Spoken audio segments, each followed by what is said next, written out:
Hi everyone, so today we are diving into the world of data scientist. Data science course क्या है?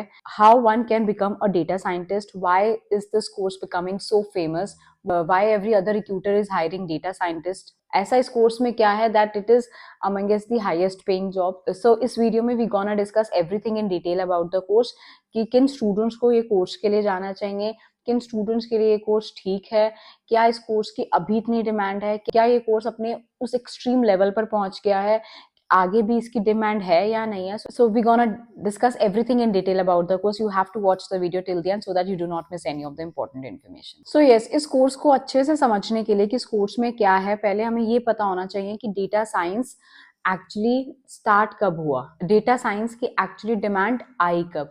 तो थोड़ा सा अगर हम इसकी हिस्ट्री में जाएं तो हमें ये पता चलेगा कि अर्ली 2000s में जब इंटरनेट ग्रो हुआ, स्मार्टफोन्स आने स्टार्ट हुए, so we started generating enormous amount of data. तो so from social media post to online purchase, so इतना डेटा का कलेक्शन आना शुरू हो गया that company started realizing कि इस डेटा से हम एक अच्छे इंफॉर्मेशन को गैदर कर सकते हैं, हम अपने कस्टमर के बिहेवियर को जज कर सकते हैं, हम एक प्रोडक्ट की डिमांड को जज कर सकते हैं. इससे हम कुछ ऐसे इंपॉर्टेंट डिसीजंस ले सकते हैं अपनी कंपनी के लिए जो आगे फ्यूचर में हमारे लिए बहुत हेल्पफुल रहेंगे.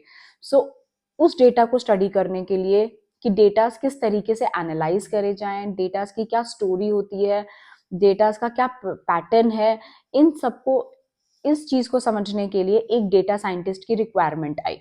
However, decision making was never such a scientific thing, but just because कि आज के टाइम पे कंपटीशन बहुत इंक्रीज हो गया है, सो हर कंपनी को ग्रो करने के लिए एक अच्छे वेल वर्स्ड और वेल रिसर्च डिसीजन की रिक्वायरमेंट होती है, एंड जो कि and which is completely dependent on data कि आपका डेटा की एनालाइजेशन कैसी है, उसकी इंटरप्रिटेशन कैसी है, और आप उसको कैसे एनालाइज करके अपने डिसीजन के लिए प्रिडिक्शंस भी कर सकते हैं. This need has given birth to a new profession called data scientist. So it is even becoming easy to discuss with people. अगर आपके पास एक डेटाज हैं, आपके पास सारी स्टैटिस्टिक्स हैं, उसके सारे रिकॉर्ड्स अवेलेबल हैं, सो आप एक शो करके बता सकते हैं yes I have made this decision और I have taken this decision on the basis of the data I have collected. अभी लेटेस्ट स्टडी में ये भी थोड़ा सा पता चला है कि कुछ डेटा साइंस के कुछ ऐसे ट्रेडिशनल टास्क हैं जो एआई ऑटोमेशन की वजह से रिप्लेस किए जा सकते हैं. So we'll gonna discuss about this letter, but let's talk about कि अगर आपको डेटा साइंटिस्ट बनना है तो उसके लिए आपके लिए क्या क्या रिक्वायरमेंट है. अगर आप स्टूडेंट हैं 9th क्लास के, 10th क्लास के, 11th या 12th में, आपको लगता है कि आपको इस फील्ड में जाना है, आपकी एनालिटिकल स्किल स्ट्रॉन्ग है, आपको लगता है कि आपको डेटास को, नंबर्स को समझने में आपको मजा आता है, आपको ये सब कुछ फैसिनेटिंग लगता है, and you want to get into this field of data science, then आपका मैथमेटिक्स बहुत स्ट्रांग होना चाहिए, आपके पास स्टैटिस्टिक्स सब्जेक्ट होना कंपलसरी है. 12th तक हम जो भी मीन, मीडियन, मोड, डिस्पर्शन, जो भी हम चैप्टर स्टैटिस्टिक्स में आप पढ़ते हैं, उसकी एक्चुअल एप्लीकेशन आप इस कोर्स में सीखेंगे. आपकी कंप्यूटर्स, आपके पास कंप्यूटर सब्जेक्ट होना चाहिए, आपके पास कुछ लैंग्वेजेस पर कमांड होनी चाहिए, जैसे प्रोग्रामिंग लैंग्वेजेस पर, जैसे लाइक पाइथन.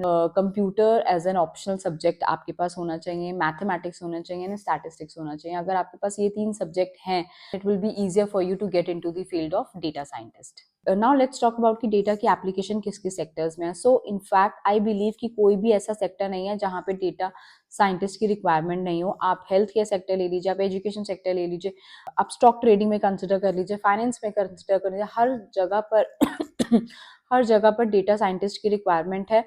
तो जिसकी वजह से इसकी जॉब अपॉर्चुनिटीज एक एंडलेस जॉब अपॉर्चुनिटीज बन जाती हैं. बट येस, अगर आपको मैथमेटिक्स नहीं पसंद, आपको स्टैटिस्टिक्स नहीं पसंद, आपको बहुत बड़े फॉर्मूलाज नहीं पसंद, आपको डेटास को एनालाइज करना नहीं पसंद, then this course is not for you. So you can choose any other course as per your interest, because इसकी बेसिक रिक्वायरमेंट यही है कि आपका मैथमेटिक्स स्ट्रॉन्ग होना चाहिए, आपका स्टैटिस्टिक्स, क्योंकि आपको all the time you gonna be involve in datas, और आप इन सब टूल्स एंड टेक्निक्स की एप्लीकेशन से ही उस डेटा को एनालाइज कर पाएंगे, एंड कुछ एक इंफॉर्मेशन अच्छे से एक्सट्रैक्ट कर पाएंगे, कुछ इंसाइट क्रिएट कर पाएंगे. आप कंफ्यूज्ड हैं कि आपको ये कोर्स करना है या नहीं करना है, so you can take few short term courses also, so you will get to know कि हाँ, ये आपके इंटरेस्ट पे आ रहा है या नहीं आ रहा है, या आप इसको आगे कंटिन्यू करने में इंटरेस्टेड हैं या नहीं है. Then you will get to know कि हाँ मेरे को किन सब्जेक्ट्स के लिए आगे जाना है। अगर आपके स्कूल में ऑप्शंस में नहीं है and be you want to be a data scientist, then आप अपना स्कूल चेंज कर लीजिए जहाँ पे ये वाले ऑप्शंस अवेलेबल हों आपके मेजर सब्जेक्ट्स के साथ। You can go for BCA और बीटेक। सो जैसे भी आपका इंटरेस्ट हो, अगर आप साइंस स्ट्रीम से हैं then you can go for BTech में आप सीएस ऑप्ट कर सकते हैं, एंड अगर आप बीसीए करते हैं सो आप इसमें डेटा साइंस में स्पेशलाइजेशन कर सकते हैं। So you will learn everything from basics to advance. So now has a big question कि क्या कभी डेटा साइंस क्या कभी एआई डेटा साइंस को रिप्लेस कर पाएगा?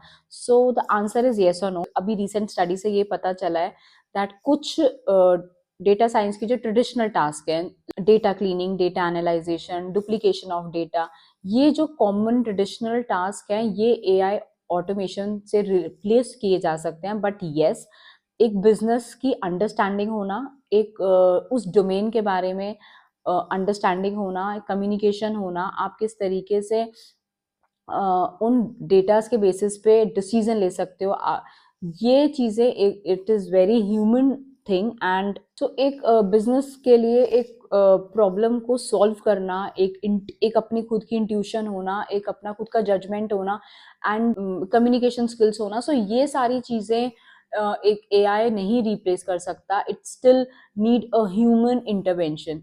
सो ऐसा नहीं है कि एआई ऑटोमेशन से डेटा साइंटिस्ट की जॉब रिप्लेस की जा सकती है, बट येस कुछ उसके ट्रेडिशनल टास्क को रिप्लेस किया जा सकता है जो कि कॉमन एंड रिपीटेटिव टास्क है।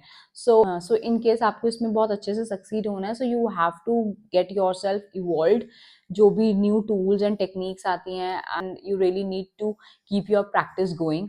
But before you go for this course, you really need to analyze कि आपका actual interest क्या है. If you love to solve puzzles, if you love to analyze patterns, you love to use data for decision making, then this might be a great career for you. There are many tutorials on YouTube. तो आपको अगर लगता है कि you have interest in this but you're not sure कि आप इसमें कहाँ तक जाएंगे, so you can practice yourself. आप कुछ शॉर्ट प्रोजेक्ट्स पे प्रैक्टिस कर सकते हैं, आप ट्यूटोरियल से सीख सकते हैं, आप ऑनलाइन ऑफलाइन कोर्सेज ले सकते हैं, शॉर्ट टर्म कोर्सेज ले सकते हैं, and there are few government sites also जहाँ पे ये कोर्सेज फ्री में अवेलेबल हैं। सो मैं उनका लिंक भी डिस्क्रिप्शन बॉक्स में डाल दूंगी। सो आप वहाँ पे भी जाके 2-3 क्लासेस अटेंड करके देख सकते हैं कि हाँ आपको इसमें इंटरेस्ट आ भी रहा है या नहीं आ रहा है। So I wish you all the best guys. I'll see you in my next video. Till then, bye bye.